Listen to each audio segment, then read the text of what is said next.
Hi everyone, welcome to a brand new episode of the Outlier Podcast. I've got Rick with us today. Hi Rick, how are you doing? Good, Anurag. Thanks for having me. Absolute pleasure, Rick. Quick introduction who Rick is. As you can see the background Chevron, yes, Rick runs experience for Chevron. He's responsible for marketing, growth, and experience and operations for Chevron. With close to 3 decades in financial services, that's like huge. Prior to Chevron, he was with Citibank for almost 2.5 decades. So, Rick, I hope I was able to do half justice to your introduction. Oh, thank you for such a generous introduction. And it's a pleasure being here. And you are a legend yourself with multiple podcasts and all the things that you're doing for the credit union movement. We appreciate it. Is trying to make things work and make credit union sexy again. That's what my mission of life is right now. Uh, Quick question. Let's start the show with one overarching question. So, Rick, what keeps you going? Wow, that's a big question. For me, I think for what keeps me going is how do we build something that matters?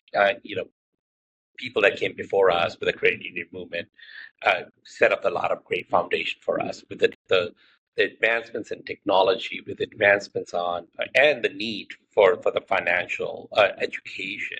How do we keep it moving where it matters? How do we continue challenging ourselves and pushing the boundaries? While staying rooted in a purpose of the credit union purpose. I think that's for me is the most exciting part of my job. Yeah, that's what keeps you going, exactly. So, Rick, let's talk about your journey, right? I mean, so what has been your journey so far? How did you start? How did financial services happen to you? How did trade unions happen to you? Most importantly? I would tell you, like everybody in financial services, this was supposed to be a part-time job when I was going through college, right? Growing up, I was going to be going to engineering school, get there, and then started this part-time job while I was in college and realized the passion that I had for financial services and helping people in this arena. And a part-time job led to a full-time career. And as you said, that was 30 years ago. And I think that was before you were born, probably. So I'm going to age myself on this. But the journey has been always been about the people. It's how do I make sure the people that we serve, be our members, or the people that we work with, how do we impact their lives? How do we transform that? And then how do we continue looking at those technology that we are getting, from digitalization to AI, and how do we leverage those to better serve and have those relationships with our members even better? And so the journey has been great so far, and I think it's just looking at what's to come is even more exciting. I mean, I think the best journeys happen with accidents, right? I mean, that's the way how you came to financial services. That's amazing. Let's talk about your role a bit because you lead a bunch of things. You lead, experience, operations, marketing. It's for a large credit union, right? That's a lot of work. So how do you keep things aligned and get the machinery well oiled to run efficiently? I think it starts off, and you're going to hear this theme come up again and again for me. It's all about the people, right? It's one of my Bibles of the books is Good to Great, and in there, Jim Collins says, get the right people on the bus and in the right seats, and you will get there. Yeah. So I think that's the first step. That said, the clarity of purpose, the purpose we talked about, but having a very good clarity around why something is needed. Yeah. And again, quoting Simon Sinek on this one, but and then prioritizing those purpose and the clarity around saying, this is what's needed now, and how do we beat that into chunk size and get there. And then through that, the last element of that comes through is integrated execution with the people with a common purpose. That's I think that's a secret recipe for us at the credit union. I think obviously prioritization. I'm a huge fan of Steve Jobs. Sad that we don't have him right now, but Steve Jobs always talked about should have either 3 or 5 things prioritized for the next 18 hours. Otherwise, shit hits the ceiling. Just prioritize on those 3 to 5 things, get things done. The rest is noise. How do you remove noise to priorities?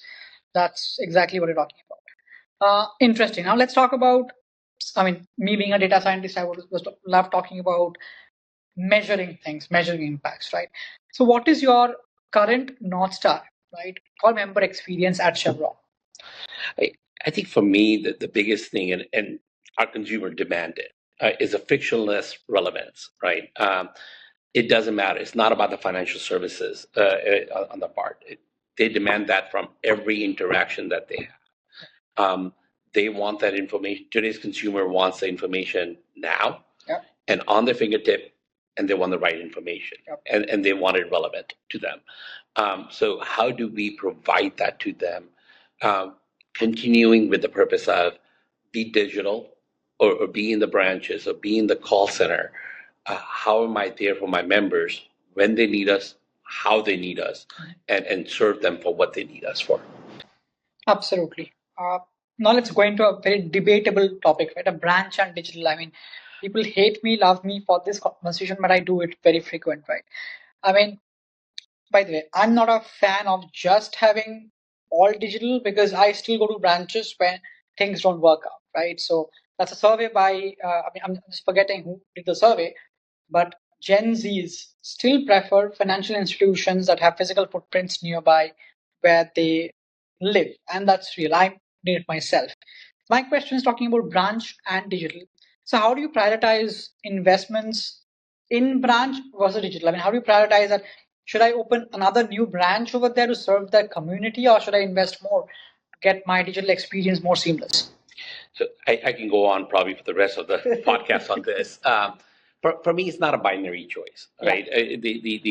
This is about having both. And as I mentioned earlier, members want it when they want it. And I think we probably were reading the same articles because the survey I was going to reference around on this was there was a survey was done for various generational, right? And one thing that was common was every generation, be Gen Z, Gen X, millennials, when asked how important is it for them to have a branch close by, they all rated that high. When asked when was the last time you went into the branch, it varied, but there was a commonality, right? And so for us, it's not, we're trying to get what are you going in the branch for? What do you want it to be versus the channel up there? We invest in both. And two examples that I'll give you is we just launched, not just, it's been a little while, for virtual center that we have, where members can get on their laptop, on their phone, and have a virtual meeting with us and get consultation if they want or get servicing done. If that's not the mode that they want to call us, they can call us 24/7. From a branches wise, we have invested a lot in our branch network where we have transformed our branches. We took off all the teller lines. We took out the old desk. And we now have what we call pods in the branches. And our theme has been moving away from transactions to conversations. So when a member is coming in, they're coming in for a reason. They could have transacted this on their phone in their pajamas, but they decided to drive down or walk down to the branch and have that. So part of this one is by having, we don't have teller lines in our branches. We have these pods and the desk that people come in and sit at. We have the conversation with them. Obviously, any transaction that they need, we will take care of them. But more important is the fundamental behind that transaction. What caused them to drive that or walk down to that branch and really take care of that? So for us, again, as I mentioned earlier, the member wants it, when they want it, how they want it, and how do we make it seamless for them through these different modalities around that is to serve that. So we are investing in our call center, our virtual center, and our in branches. And the way we see it is just making our member experience better. I mean, if I were to summarize, as an end consumer, I would want, if I walk up to a branch, the person I'm conversing with already knows the reason because of which I'm walking up to a branch, right? What are the products that I have right now? If there's a complaint that I've made to the contact center, it's not resolved.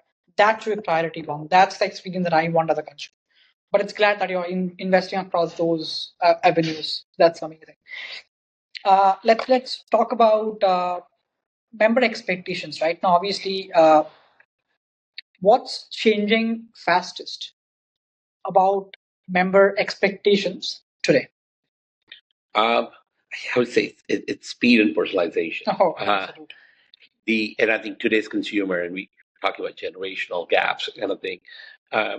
My two daughters, right? They're not looking to drive down somewhere. I don't think there's a day that goes by that I don't have a brown box sitting in front of my house, because whenever they want it, they will go on Amazon, they will order it, it will get delivered. They can go to Uber Eats, they can go to all these different apps, and they can get what they want, how they want it, and delivered to them, right? And they want it now. So I think for me, the member expectation, it doesn't belong that they will do it, the different expectation for different industries. That's what the member is used to now, and they want the same thing from our financial services. If they're sitting there and they want to chat with somebody, this is where our video banking comes in.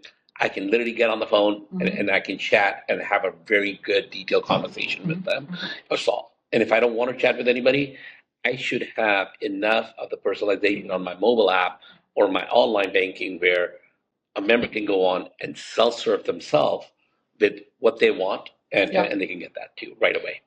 It's like having a bank. I mean, I always talk about this term, having a bank at your palm. Yep. That's what you need. Great. Next, talking about transformation. Now, obviously, credit unions, we are forward thinking, member centric, but again, we accept facts that there are, people who are eating our pies outside, right? The bigger, better, not better, but the bigger players. I mean, there's a number that I quote every time that JP Morgan Chase spends $15 billion every year on technology. That's not even a set size of most of us, right? So how do you compete with a Chase or a BofA or equivalent, right? Now, for that, driving transformation within credit union, both for employee facing and member facing, is very important. It's not easy to drive transformation, right? So, what is the toughest part, Rick, if I were to ask you about driving transformation within a credit union? I think the biggest thing, and I was giving Uber Eats example, Amazon examples, not that there's risk not there. Yeah. We in financial services, we're dealing with people's money, and the trust is very important.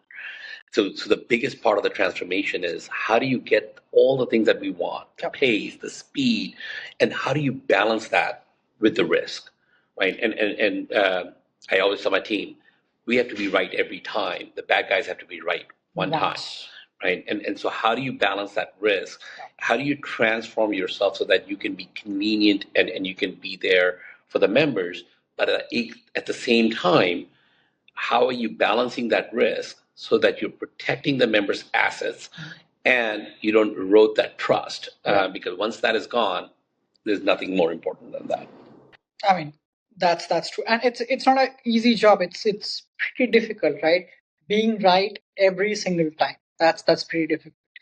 So now let's talk about growth a bit, because I'm a huge supporter of let's make credit union sexy again. That's what my tagline, and I talk about how can we make sexy by growing them. As simple as that, guys. Let's get deposits. Let's get new members. Now, growth can come across both by acquiring net new members, right, growing deposits, or providing better services to our members to come and park their money. So, what is your approach to growth? Is it just like acquiring new members within your sex, or is it more deeper? I think, again, I'll start off with we are seg-based. We serve Chevron and Bechtel and many other selected segs. So we want to be there and be the good partners for them. So that's our number one. It's in our mission. It's in our vision. How do we support our sponsors and our segs? And then how do we work with our members to grow? So that's important from a growth. New blood is always a good thing. However, for me, the growth is not for growth, just for growing purposes, right? It has to be sustainable and it has to be with purpose. Why are we growing? Why do we want to do this? And ultimately, as a credit union, our profits go back to our members. So if you're trying to grow this, we got to make sure we're growing it for the right reasons. Secondly, for me, this is not about just adding new members, right? For me, I believe in the credit union moment, and it's all about adding more advocates. And you add advocates by providing them the great experience and the service that they deserve, and generally caring about their best interests. And if you're doing that and you're helping members make more money or save money on their loans, they will see that. They will see that great experience and they will grow that relationship with you. They will go tell 10 other friends and you will have that growth. Yeah. But if you're growing it for the wrong reasons, members will see that too. Yeah. And in the long term, you're not going to be able to sustain that. That's perfect, Rick. I think this was really well summarized, right? It was a quick interview that we did, like 15 minutes, but you covered golden nuggets, right? From member experience to how do you make the machinery work to now again, what is your growth mantra? Because a lot of credit unions, I won't name them, they're going like crazy acquiring net new members. But are you getting the right members, or are you even investing time and resources towards improving experience? That's questionable, right? But this was great, Rick. Thank you for your time today. I really appreciate it. No, thank you again. I appreciate having this conversation. Thanks for all that you do for the credit union movement. Thank you, Rick. Thank you. Thank you.